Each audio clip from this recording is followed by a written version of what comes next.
আসসালামু আলাইকুম রহমতুল্লাহ। প্রিয় দর্শক, আপনারা সকলে কেমন আছেন? আশা করি ভালো আছেন। প্রিয় দর্শক, দেশ কিংবা প্রবাসের সকল ব্যাংক গ্রাহকদের জন্য একটি সুখবর নিয়ে আজকে আপনাদের মাঝে হাজির হয়েছি।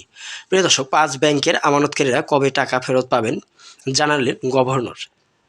প্রিয় দর্শক, এতদিন যারা ধৈর্য ধরে আমাদের এই ভিডিওটি দেখতেছিলেন তারা আজকে বুঝতে পারবেন যে কবে থেকে 5 ব্যাংকের আমানতকারীরা টাকা তুলতে পারবে আর কবে সেই টাকা তাদের হাতে ফেরত পাবে।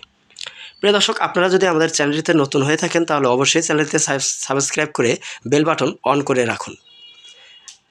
ধৈর্য সহকারে পুরো ভিডিওটি দেখতে থাকুন। 5 ব্যাংকের আমানতকারীরা 2 বছরের মধ্যে টাকা ফেরত পেতে পারেন বলে জানিয়েছেন বাংলাদেশ ব্যাংকের governor doctor Ahsan H Mansur.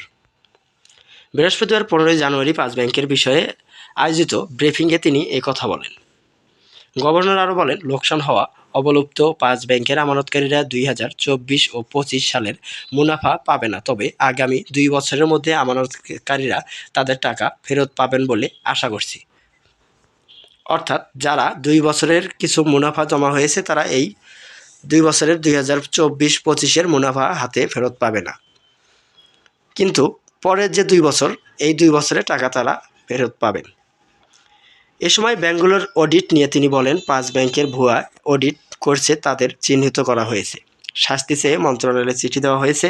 দোষীদের শাস্তির আওতায় আনার কথা উল্লেখ করে গভর্নর আরও বলেন, 5 ব্যাংকের ফরেনসিক অডিট শেষ হতে আরও 3 মাস প্রয়োজন। যারা লুটপাট করেছে সেগুলো আরও পরিষ্কার হবে ও আইনের আওতায় আনা হবে।